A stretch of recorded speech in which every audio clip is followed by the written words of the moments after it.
धर्म होता है, तीसरा न पंचशील और बुद्ध नमन, इन्हीं ये बेस होता है, इसी पर आधारित है, ये स्तंभ है बौद्ध धर्म का। इसलिए पंचशील को जानना जरूरी होता है। पंचशील होता क्या है? तो पंचशील एक होता है पैमाना, पंचशील एक मापदंड होता है। किसी न किसी चीज को मापने के लिए कोई ना कोई पैमाना होता है ना, कोई ना कोई मीटर या कोई ना कोई मशीन बनी हुई होती है। जिस प्रकार कपड़ा मापते हैं तो मीटर से मापते हैं, दूरी मापते हैं किलोमीटर से मापते हैं, समय मापते हैं सेकंड और मिनट से मापते हैं, समुद्र की गहराई मापते हैं फेदोमीटर से मापते हैं, दूध की शुद्धता मापते हैं इलेक्ट्रोमीटर से मापते हैं। उसी प्रकार इंसान की अच्छाई और बुराई को मापने के लिए, या फिर यदि हम बुरे हैं तो उसके अपने आप को सुधारने के लिए एक पैमाना है, एक मीटर है, जिसे हम लोग बोलते हैं पंचशील, जो तथागत बुद्ध बता करके गए हैं, बना करके गए थे।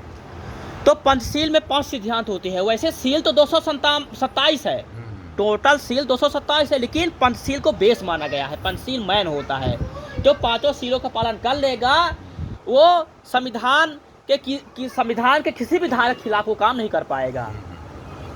और इन्हीं पंचशील को आधार मानते हुए बाबा साहब अम्बेडकर भारतीय संविधान लिखे हैं। तो पंचशील में जो पहली सील होती है, पाराति पाता बेरमणि सिक्कापदम समाधियामि, इसका मतलब होता है मैं अकारण प्राणी हिंसा ना करने की शिक्षा ग्रहण करता हूँ।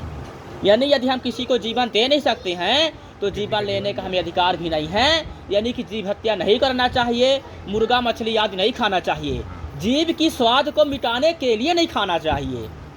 यदि भोजन का भाव है, दक्षिण भारत के लोग मछली खाते हैं क्योंकि वहाँ भोजन का भाव है, सब्जी भाजी का भाव है, वहाँ खा सकते हैं। चीन या कुछ देश ऐसे हैं जहाँ पर गूलर है, सांप है, ये सब खाते रहते हैं, वहाँ के लिए पाप नहीं है क्योंकि वहाँ भोजन का भाव है।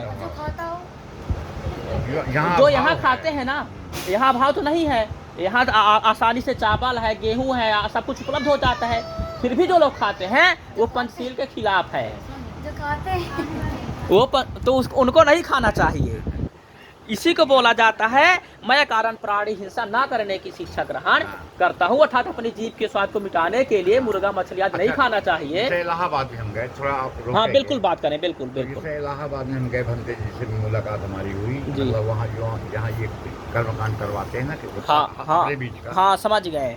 तो वहाँ उन्होंने नारायण बुद्ध बिहार में, तो उन्होंने उनसे जो चर्चाएं होने लगी, जी, माने मांसाहारी हो सकते